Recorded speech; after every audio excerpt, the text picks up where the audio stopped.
Well, now we're at the point in the service where we would normally move into a sermon. A couple of years ago, however, Mission Gathering in May did a series called PRISM, Faith Through Others' Eyes, where we paused sermons as usual and instead did interviews with faith leaders from various traditions here in San Diego. That series is one of my favorite memories of my time here at Mission Gathering thus far. It was such an enriching time to hear from other faith leaders' perspectives, to learn how we could be better neighbors as Christians to our siblings of other traditions. And so we're doing that series again. But because of the virtual methods that we're able to use, we can connect with people that aren't just here in San Diego, but around the country. Over the course of this series, you're going to hear from Jewish traditions, Buddhist traditions, Hindu traditions, Mormon traditions. And in order to start off the series, we wanted to do an interview with a friend of Mission Gathering, somebody who shaped our faith in a profound way here as a community over our existence for the past decade. His name is Brian McLaren. Brian's been a mentor and a friend of mine for years, has been a kind of founding patron saint of the Mission Gathering movement from our inception 12 years ago. And Brian is an incredible author, thinker, former pastor, who writes at this intersection of how to be a good neighbor and how to be a better Christian. One of Brian's books that influenced me most was called How Did Jesus, Buddha, Moses, and Muhammad Crossed the Road. It's a complicated title, but that book was about how to engage as Christians in an interfaith pluralistic world. And Brian really opened my eyes and enabled me to see God in all the places I didn't expect God to be. And so, as we move into today's conversation, Pastor Wendy and I got the chance to sit down with Brian and ask him about what it means to be a Christian in a pluralistic world and how we can, in fact, show love to our neighbors while holding firm to the beliefs that are core to our faith. The reason we did this interview to start this series is because we really believe it's important that if we're going to engage with those of other beliefs and others' perspectives, and if we're going to genuinely be able to love and support them, then we are going to need to be able to name our own privilege as Christians and know about the cultural position that we get to hold as power brokers in this society. Brian talks about a lot of these concepts, and I expect that they're going to make many of us uncomfortable. They made me uncomfortable the first time I kind of stumbled on to these questions. But that discomfort, I want to encourage you to lean into. Because as we engage over the next month with these different faith leaders and perspectives, it's my hope that it's not just educational, but that we can truly listen and learn and listen for how God might be speaking through other traditions and voices where we wouldn't expect to find God based on our theology.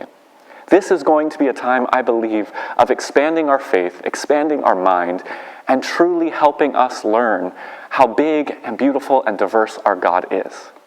So with all of that said, I'm really excited to bring you this interview between Brian McLaren, Pastor Wendy, and I as we dig into what it means to be a follower of Jesus in a pluralistic, interfaith world. Let's listen into this conversation with Brian McLaren. We're entering into this series that we do every May, where we interview faith leaders from different traditions. And I wanted to have me and Wendy get a chance to dialogue with you about your journey towards kind of being opened up to a more pluralistic way of embracing Christianity. That's great. Well, I'm so glad you're doing this topic. It's important. And in fact, I've spent the last 6 hours at my computer working on an upcoming book, grappling with these issues again in a deeper way. I'm excited. Yeah, you have 2 more coming out, right? That's right. Yeah, I don't know how. Well, it's a little crazy. Faith After Doubt is the next one, and then Do I Stay Christian is the one I'm working on this morning. I love that. I love that you're working on that this morning, because I think the first question that I want to ask you is, why are you still a Christian? Why, after all of your journey of being an evangelical pastor back in Maryland, so where you're at now, how has that journey evolved, and why do you stick around with Jesus? So those are 2 different questions, aren't they? Why do you stick around with Jesus, and why do you stay Christian? I think those 2 questions are in such interesting dynamic tension. I could imagine a person saying, because I love Jesus, I want to follow Jesus, I don't feel comfortable in the Christian religion. I can totally, in many, many settings, imagine that to be true. And I can imagine I can imagine, the reverse being true as well. That a person says, because I love Jesus, that's why I'm going to stay Christian. So, but the first thing I'd say is, although I've probably experienced almost all the kinds of disillusionment anyone can experience about the Christian religion, my love for Jesus is as deep as ever and deeper than ever in many ways. And even though it's different, it's still deep and compelling. And it really is, it's just an accurate statement that, Jesus is kind of the North Star that I steer by. And he, it's just central to who I am. But interestingly, and of course, I'm going to take 60 to 80,000 words to answer this question in this book. One of the things I would say is, if I were to disassociate from Christianity and say, I'm too good for that religion, or I don't want to endorse that religion, I've got the problem of what other religion I endorse. And I say, well, I don't want to endorse any religion. I just want to be a human being without labels. That has a certain appeal to me. But here's the problem. Everything horrible I can say about Christianity, I can also say about humanity. In other words, our problem isn't just with Christianity. Our problem is intractable issues in the human species. And so I realize that if I'm going to stay human, maybe identifying as a Christian and working within that setting is the way I'm called to live out my humanity. So that would be a one way to answer it.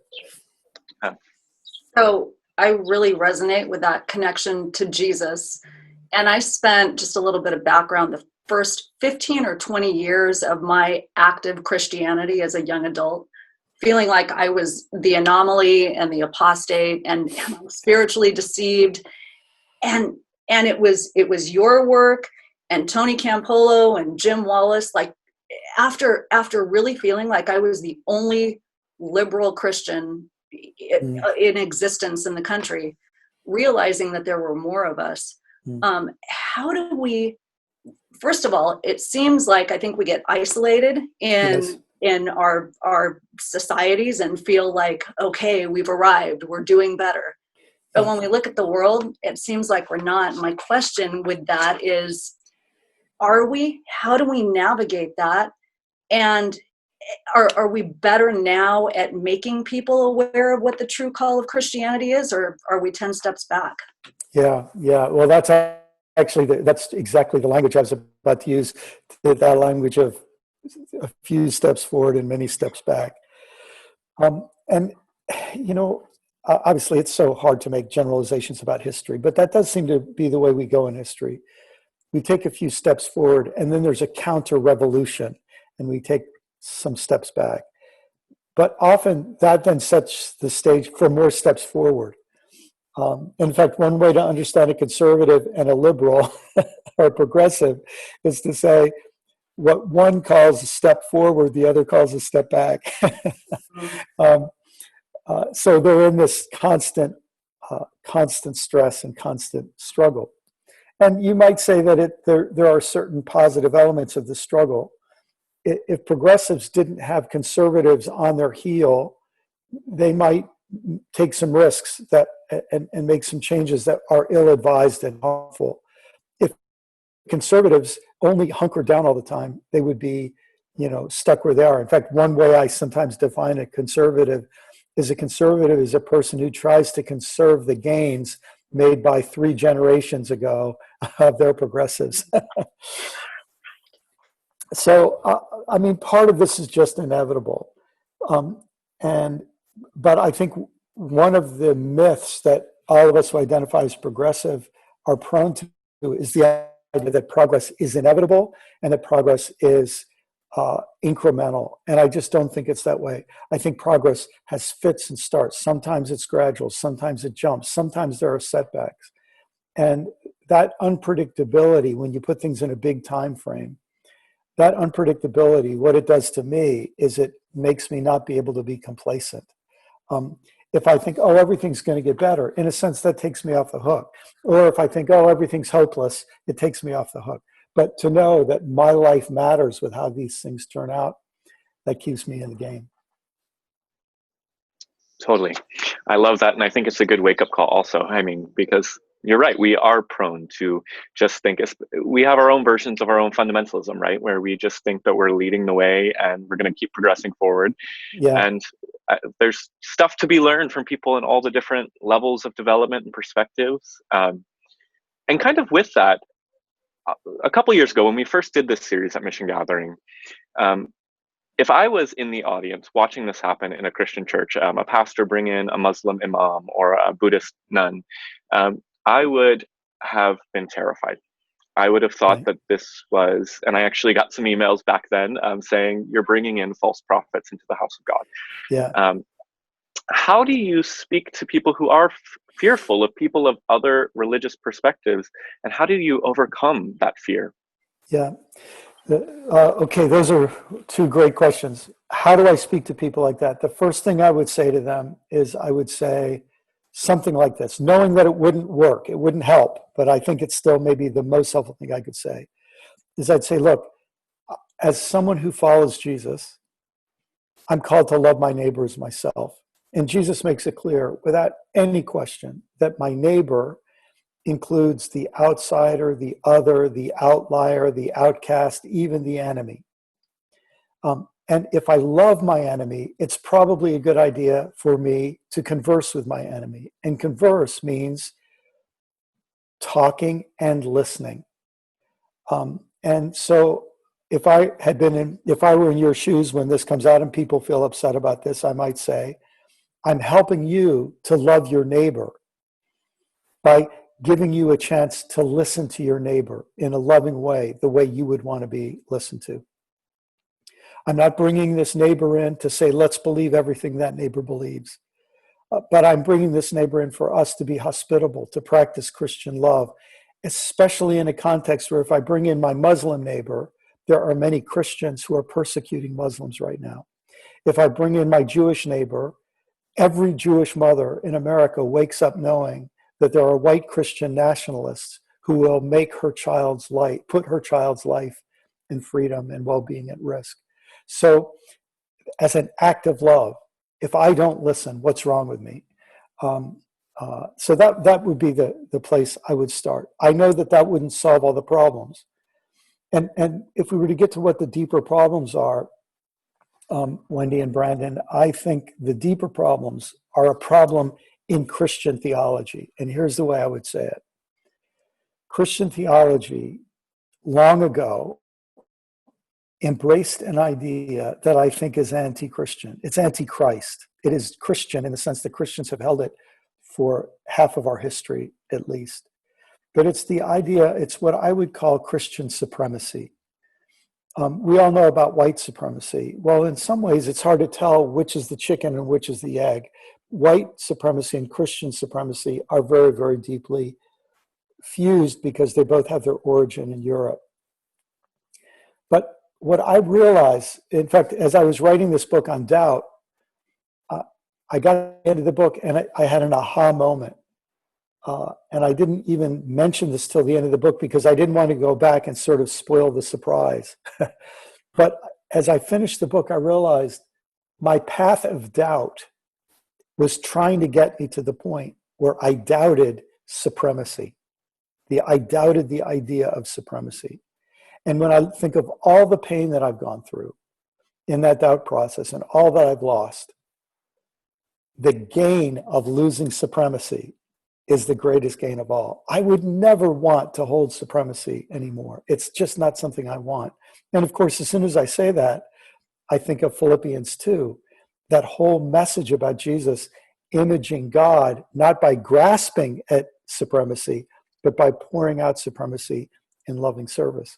So I think that's our deeper problem. It's this sense that Christianity and supremacy have been fused together. And that is deeply, deeply dangerous.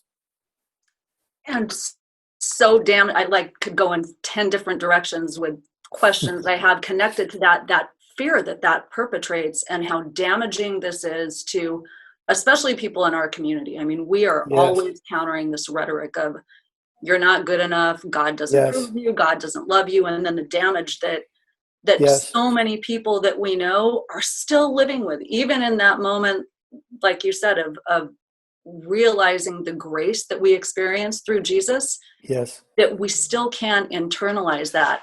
So kind of connected to that, in your book that Brandon was talking about, like, why did the prophets cross the road? You were talking about your exposure growing up to revisionist history.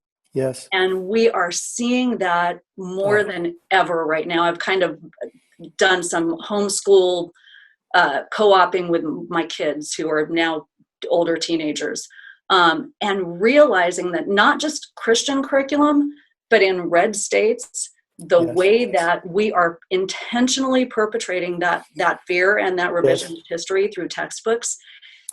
And this comes from Christianity. This comes from that white supremacist Christianity that puts so many people in danger. Do we try and just counter propaganda, or do we engage in activism to shut this down? What does that look like? Yeah. So this is really, it's so funny you say this, Wendy, because I'm not proud of this. In fact, I'm a little embarrassed, but it's the truth. In all the years my kids were little, I never went to a school board meeting. I was just too busy. I guess when you're a parent, you're busy. Plus, I was a pastor. I wish I had gone to school board meetings, but I never did. But then 11 years ago, I moved down here to Florida.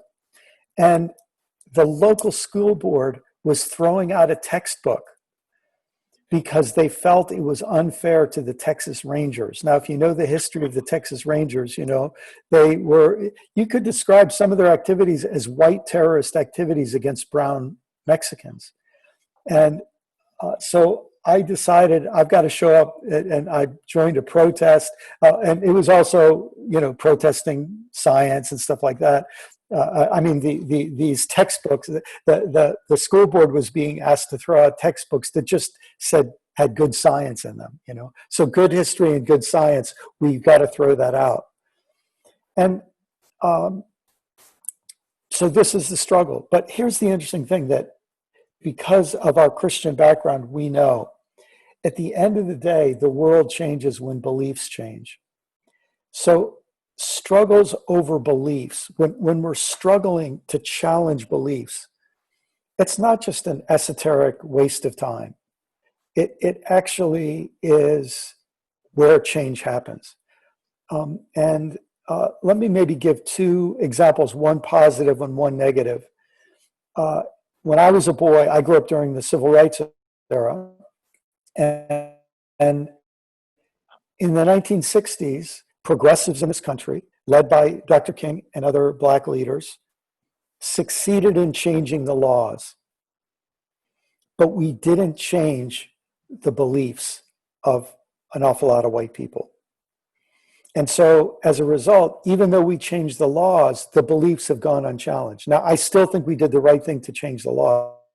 If we could go back in time, knowing what we now know, what should have happened is the churches of America should have gotten together and say, let's get the white Baptists and the Black Baptists to have dinner in each other's homes. And let's get the white Presbyterians and the Black. But we could have used our religious traditions to help build relationships to break down those false beliefs.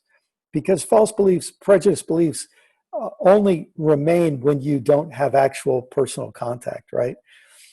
So there's an example where I think we missed the boat, and we still have that work to do. And thank God we're still involved with it. We're still fighting that fight.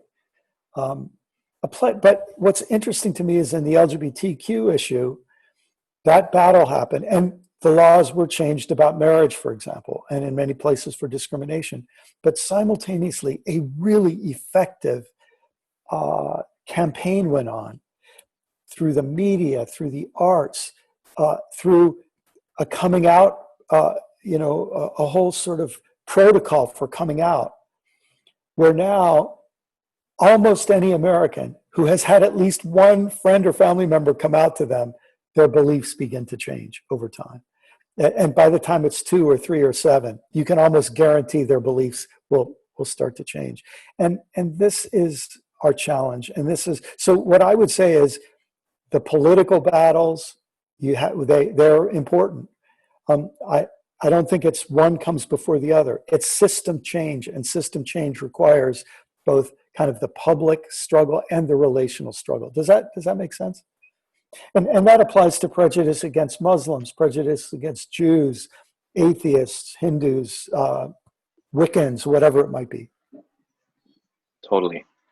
Yeah, I think that's super helpful. And I think I'm grateful for communities like the communities that Mission Gathering is associated with that are working in very real ways to try to figure out how to actually defend truth, which sounds so weird to say from it's not typical language we might use from a progressive perspective, but to help people see beyond our biases and stereotypes is, I think, one of our fundamental Christian calls. I mean, it is what you were talking about, loving our neighbor as ourselves. Yes. And one of the things, so I feel like every conversation with you is, for me, going back to memories of places where you've intersected with my faith journey. And a few years ago, while I was still at Moody, I came out and saw you and Ibu Patel at Catholic Theological Society giving a talk. It was my first time really having an interfaith experience, if that makes sense. Yes.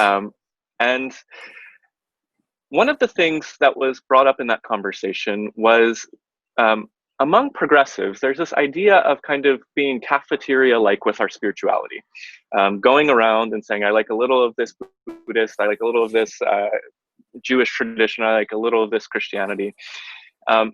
And for the first time in that conversation, there was a tension elevated about whether that's actually a good or negative thing to have. So the question I want to ask is, one, is that good or negative when we go around and take from other traditions and create our own spirituality? And two, how has your own Christian faith been influenced by other religious traditions? Oh, man. Okay. So what good questions. So the first thing I'd say, that first question is so interesting and so complex. The fact is, no matter what we say, religions are always interacting and borrowing things from each other. I remember I wrote a book, one of my least read books, but maybe I have a special place in my heart for it for that reason, kind of like your kid that gets bullied on the playground. But I wrote a book called The Last Word and the Word After That, which is about hell. And I remember what a shock it was to me as a preacher when I realized that nowhere in the Hebrew scriptures do you find hell, what we think is the biblical concept of hell. And that, in fact, in most of the Hebrew scriptures, in fact, I would say in all of the Hebrew scriptures, there is no substantial afterlife, like a heaven and hell kind of afterlife. And so where did that come from? Well, the Jews got it from other sources. Most likely, although we can't know for sure, they got it from Zoroastrianism through the Persians. In fact, there's even one theory that says the word Pharisee is actually the word Parsi, which means the word Farsi or Persian, and that these were Jews who were influenced by Persian ideas. Now, there's another theory of the meaning of that word too. Or maybe the Jews got that idea of hell from the Egyptian Book of the Dead. That obviously had association with the Egyptians. But the point is, they resisted that belief, even though all their neighbors believed in an afterlife. They resisted it for centuries. And most Jews today still do not believe necessarily in an afterlife. So religions are always exchanging ideas. The Christian idea of the Trinity. I believe in the Trinity. I love the Trinity. I think it's a beautiful teaching properly understood, even though it's been used in super harmful ways. But when the Trinity is defined, people use words like hypostatic union and persons, well, in a very technical sense. And what they're doing is they're borrowing categories from Greek philosophy that were big debates in the early church in the 4th and 5th centuries. So we're always interacting. We're always permeable. That's just a historical fact. But here is a problem. It's not a problem that counteracts the first thing, but it's just something we have to hold a both and in dynamic tension. the great theologian John Cobb, Methodist process theologian. I just love John Cobb. And John Cobb is one of the world's greatest Christian scholars on Buddhism. And John makes this statement. He says the major world religions are incommensurable. And here's what he means. They aren't saying the same thing about the same thing, and they aren't saying different things about the same thing. They're saying different things about different things. In other words, like they're like different research projects, and they interact with each other. They have a lot of interesting things to talk about. But, you know, psychology and physics have things in common, but they're looking at different challenges, right? And I think if we can understand our world religions in that way, I think we're paying them proper respect. Each in their history, they have arisen out of a different set of problems, a different set of challenges. And to appreciate them, we need to understand them as their own entities in their own context. But here we are now. And just because I'm a physicist doesn't mean I'm not interested in what I can learn from a psychologist. And if I'm a psychologist, there's a lot I can gain from a physicist. And that's how I feel we are in this moment, that we have a lot to learn from each other. The Dalai Lama, I think, and I think he captures this well when he basically says, look, whatever you are, be the best version of that you can be. And one dimension of the best version of that is that you learn from other traditions as well. And that, I think, is pretty simple and good and wise advice. So I realize you have written entire books on this, what I'm about to ask, but given all of that, the freedom to incorporate different faith systems and just how God works in our universe, what does your own personal faith look like right now? And I think that's so important. It kind of gives us all permission to define who we are personally. We all have individual relationships with God. Yes. So from the perspective of original sin and election and eternity, and I'm really curious. So let me say first that I have deconstructed the doctrines I inherited, and I haven't done that as an act of malice. I've done that as an act of love. I've really wanted to understand these doctrines. What do they mean? How did they arise? How did they develop? What uses were they put to? And so each of them I've had to, in a sense, take apart, and then to the degree that I've reappropriated them in a way that I don't feel is harmful, that I hope is helpful and healing and true and good. So maybe let me give an example of a Christian doctrine that I've radically rethought.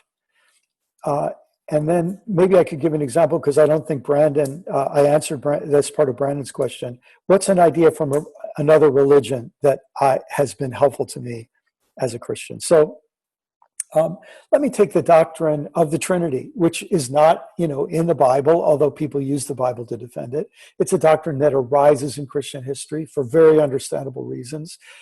Jesus constantly talks about the Father, and Jesus says that he and the Father are one, and Jesus talks about the Spirit. So we have these three names. How do we talk about their relationship? What I've come to see in the 4th and 5th centuries is that the early church was trying to be faithful to Jesus' teaching in the context of Greek philosophical categories and with the Roman Empire breathing down its throat, because the bishops had made a deal with the Roman Empire. And I think, especially there's a group called the Cappadocian Fathers, they preserved something that I think is truly revolutionary. And here's how I would sum it up. And this is very similar. In fact, it's identical to what Richard Rohr says in his book on the Trinity called The Divine Dance.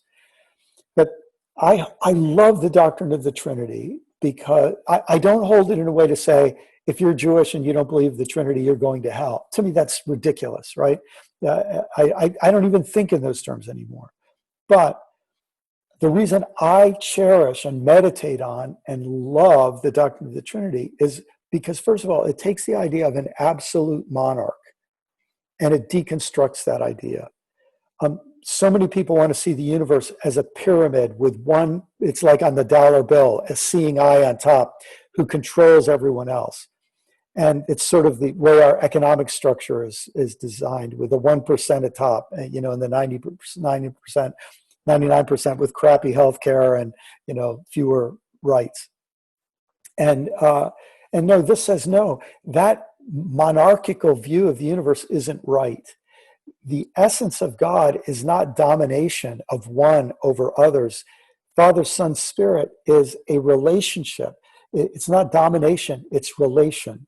Not only that, but what's to me just powerfully subversive is that the early church fathers, when they talked about the doctrine of the Trinity, they said the Father doesn't dominate over the Son. Now, there's no more dominant relationship in a patriarchy than father over son, but Father and Son are co-equal.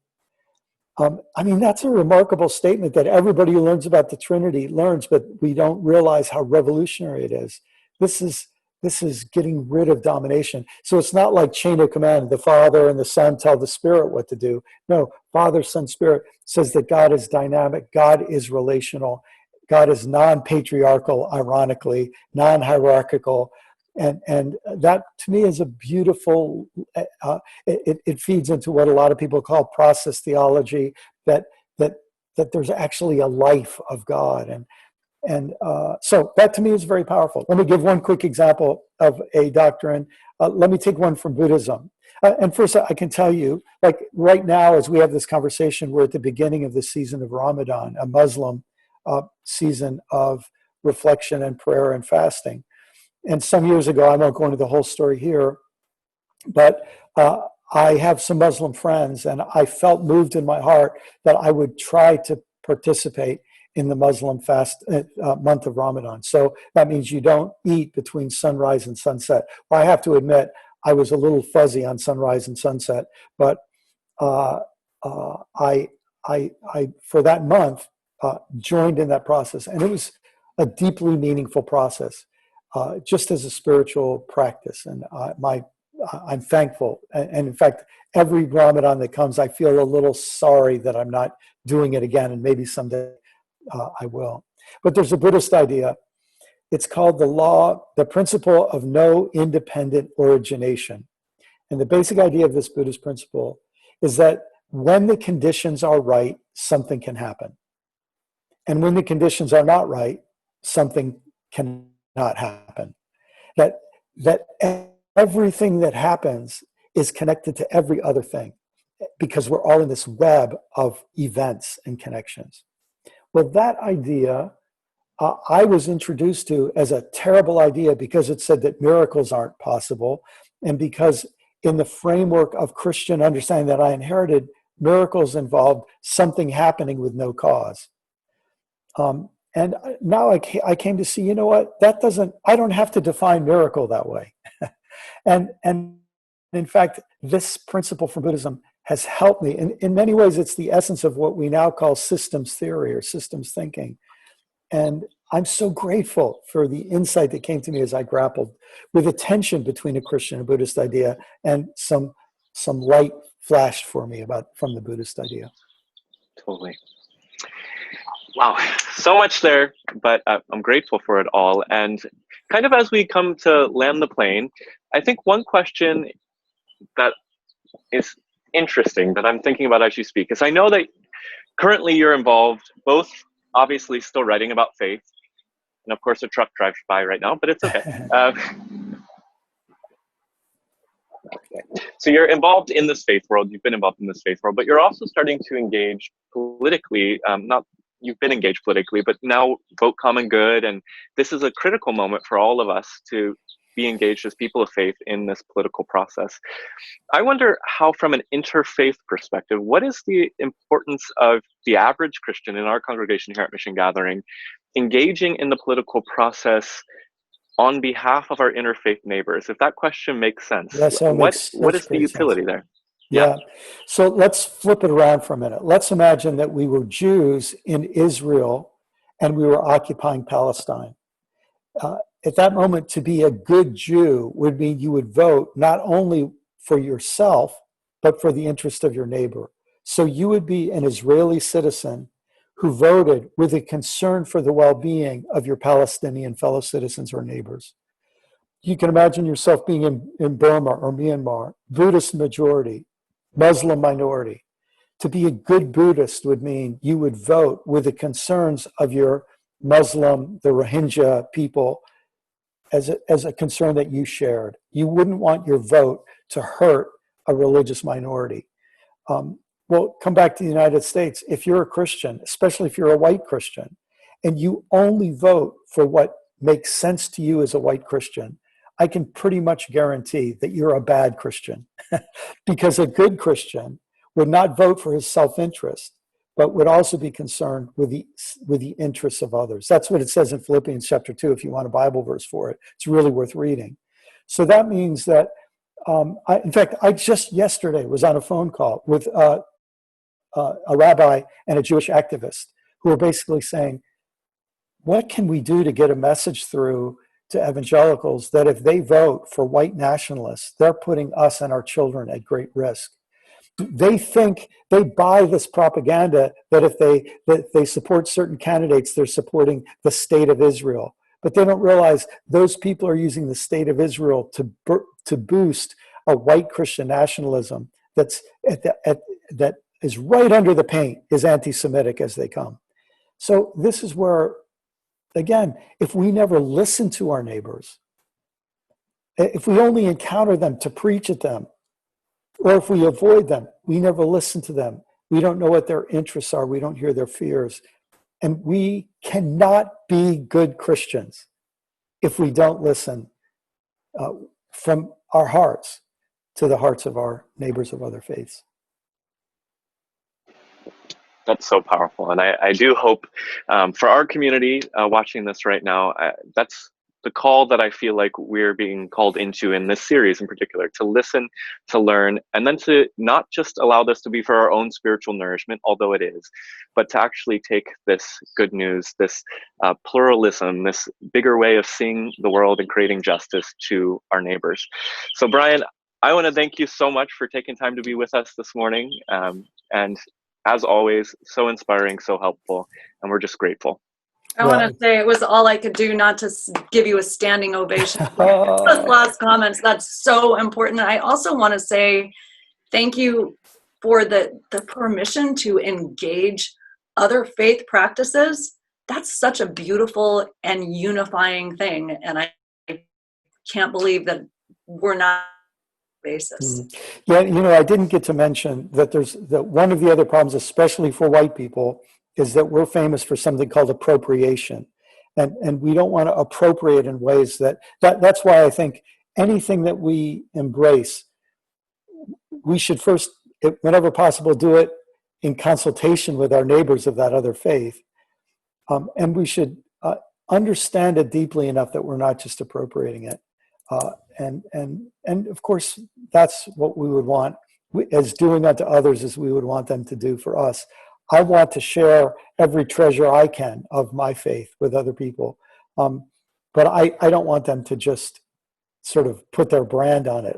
I want there to be a real meaningful exchange. And can I just say thanks to you guys, and God bless Mission Gathering for doing a series like this. It can make people uncomfortable, but a whole lot depends on it. A whole lot depends on it. So keep up the good work. Well, thank you. And go enjoy that Florida weather as we're doing here in San Diego. So blessings to you both. We'll see you, Brian. Good Thank talking you. with you.